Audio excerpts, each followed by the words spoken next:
There is something nobody tells you about Black women and aging. We have been moisturizing, protecting, and styling our hair since before we could reach the bathroom mirror. We watched our mothers. We studied the magazines. We built rituals around our crowns. And still, somewhere after 50, the hair begins to shift. It gets finer, it gets quieter. And for a lot of us, it starts to thin. And here is what I need to say out loud right now, at the top of this conversation. That thinning, a large part of it is not age, it is habits. Habits we inherited. Habits the beauty industry sold us. Habits we never thought to question because nobody gave us a reason to. Today, that changes. If you are a Black woman over 50 dealing with thinning hair, crown loss, breakage, or a scalp that just does not feel right anymore, this conversation was made specifically for you. You are not invisible here. You are not past your prime. You are in the most layered, most luminous era of your life, and your crown deserves to reflect that. Drop a comment right now and tell me your #1 hair struggle. Is it thinning at the crown, breakage at the ends, dryness that no product seems to fix? I want to know, because this community is built on real conversations, not recycled advice. Now let us get into it. 5 doable, evidence-informed steps for thinning hair after 50, plus a bonus ritual at the end that ties everything together. Step 1. Stop using heavy products on fine thinning hair. I know. We grew up being told our hair needs grease. Our grandmothers had a specific jar on the dresser. Our mothers had their own.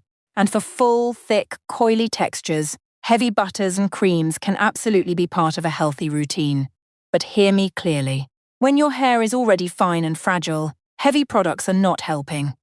They are quietly working against you. Heavy creams, thick butters, and old-school petroleum-based grease sit on the hair shaft and coat the scalp.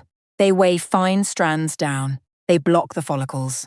They create buildup that suffocates new growth. And the result? Hair that looks flatter, thinner, and more limp than it did before you even had started styling. The shift is this. Move toward lightweight, water-based moisturizers.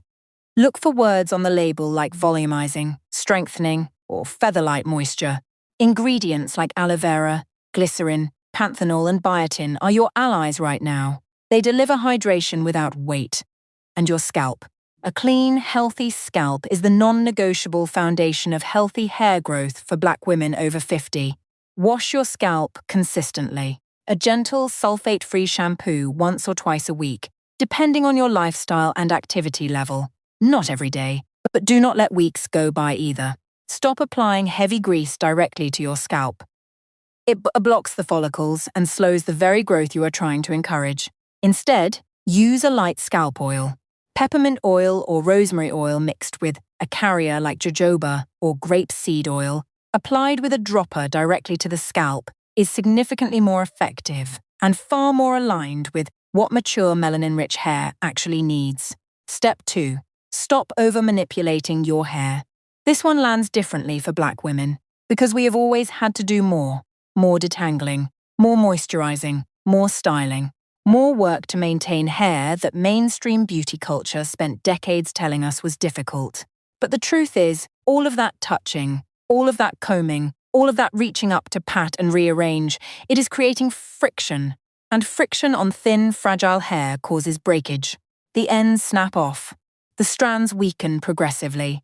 And over months and years, your hair gets shorter and thinner, not from age, but from the handling. Low manipulation styling is one of the most powerful tools available to Black women over 50 who are navigating hair thinning. These are styles that require you to set your hair once, maybe twice a week, and then leave it alone. Braid outs done on damp hair, twist outs, Bantu knot outs, stretched wash and go styles for natural textures, well-maintained protective styles with your own hair underneath. These approaches give your strands time to rest and recover, and they look absolutely beautiful while doing it. When you do detangle, always start from the ends and work upward toward the root. Never pull a comb from root to tip. That single adjustment can meaningfully reduce your weekly breakage. Use a wide-tooth comb or a proper detangling brush on wet, generously conditioned hair. Take your time. Your hair is not in a hurry, and neither are you. If this is landing for you, go ahead and like this video. It lets me know these conversations are worth having. Step 3. Change your relationship with heat. I am not going to tell you to stop using heat. That is not practical, and it is not the Ageless Ebony way. We believe in real solutions for real women living real lives. But I do need to be direct with you about what heat is doing to your hair right now, at this stage of life.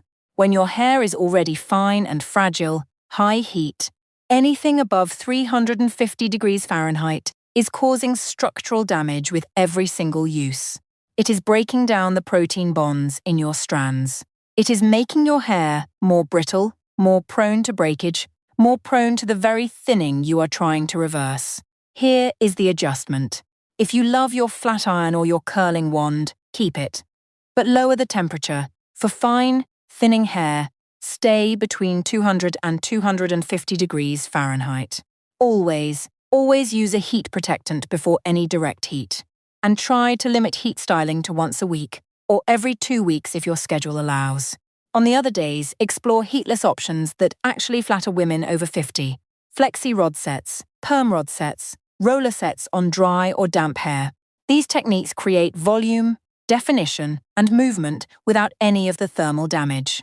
And the results on mature natural hair textures are genuinely stunning. Your hair is not the enemy. The excessive heat has been the problem. Now you know, and now you can do differently. Step 4. Feed your hair from the inside out. This is the step most women skip entirely, and it is often the reason their hair is not responding to even the best topical products. You cannot apply your way out of a nutritional deficiency.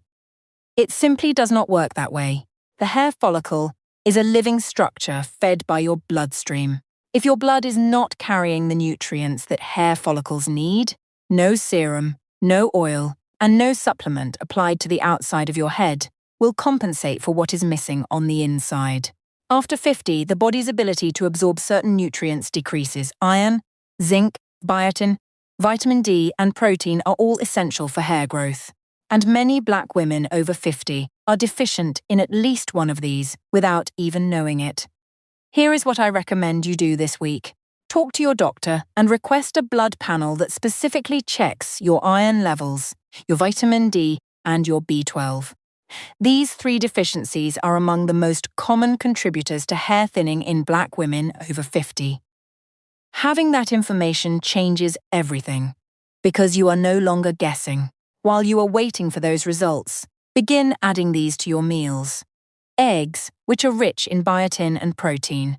Leafy greens like spinach and kale for iron and essential vitamins. Fatty fish like salmon or sardines for the omega-3 fatty acids that nourish the scalp from within. Lentils and beans for plant-based protein. And water, consistent, generous water intake. A dehydrated scalp is a compromised scalp. If your diet is inconsistent, a quality hair, skin, and nail supplement combining biotin, collagen, and vitamins can help bridge the gap. But always consult your doctor before adding new supplements, particularly if you are currently on any medication. Step 5. Embrace styles that work with your hair, not against it. This step is as much about mindset as it is about technique. Many of us have spent years, sometimes decades, chasing hair that no longer exists. Chasing the volume from our 30s. Chasing the thickness we had before perimenopause shifted our hormones. Chasing length that our strands are currently too fragile to hold. And in that chase, we are exhausting ourselves and exhausting our hair. Here is the truth that the Ageless Ebony community holds without apology. Thin hair, styled with intention, is beautiful, luminous, sophisticated. The goal is not to disguise it. The goal is to understand it and style it in ways that allow it to look full, healthy, and entirely on purpose. Some of the most impactful adjustments you can make right now are the following. Get a considered cut. A layered cut or a graduated cut creates movement, lift, and the visual impression of fullness. A long one-length style on fine hair often makes it look more sparse, not less. Speak to your stylist specifically about cuts that complement your texture, your density, and your lifestyle as a black woman over 50. Consider strategic color. Highlights and lowlights layered through thin hair create depth and dimension that make it appear fuller and more dynamic. A single, flat color application on thin hair can actually emphasize the sparseness. Thoughtful color placement can change the entire visual weight of your hair, and if you love wigs and protective styles, continue to enjoy them. But do not tuck your natural hair away and forget about it. Deep condition regularly. Keep your scalp moisturized. Trim your ends consistently. The hair underneath deserves the same investment as the style on top now. The bonus ritual I promised you. Scalp massage.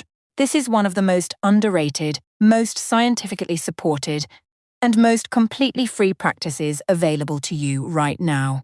Massaging your scalp for 4 to 5 minutes daily increases blood circulations directly to the hair follicles. Improved circulation means more oxygen, more nutrients, more stimulation of dormant follicles that thinning hair sometimes leaves behind. You can do it with your fingertips while your conditioner is processing. You can use an inexpensive scalp massager tool. You can use a light blend of rosemary oil diluted in a carrier oil applied with gentle fingertip pressure before bed. Rosemary oil, specifically, has been studied as a hair growth stimulant and shown in certain research to be comparably effective to minoxidil in encouraging new growth. That is not a small thing. Make this ritual yours. Pair it with music that moves you, with a moment of prayer or stillness, with something that signals to your mind and your body that this is care, not just a routine. Your hair will respond, and so will your spirit. Here is what I want you to carry with you from this conversation. Thinning hair after 50 is common among Black women.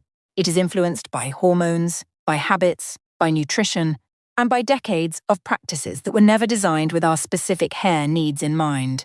But it is not a verdict, it is information. You now have 5 steps you can begin this week. Move to lightweight products and a clean scalp routine. Reduce manipulation and choose low-interference styles. Lower your heat and protect your strands. Nourish your body with the nutrients your follicles are waiting for. And choose styles that honor your hair exactly as it is, right now, in this season. You are not declining, you are evolving, and in this community, we evolve with intention, with grace, and with our crowns firmly in place. If this conversation gave you something valuable today, leave a comment and tell me which step you are starting with first. It takes 5 seconds and it means everything to this community. Like this video if you want to see more conversations like this one. And if you are not yet part of the Ageless Ebony family, subscribe so you never miss what we are building here together. This is a space for Black women over 50 who refuse to disappear, who are done being an afterthought in fashion, in beauty, in lifestyle, and in culture, who know that the most powerful version of themselves is not behind them. She is right here, right now. Until next time. Stay radiant, stay rooted, and remember your crown does not thin, it deepens.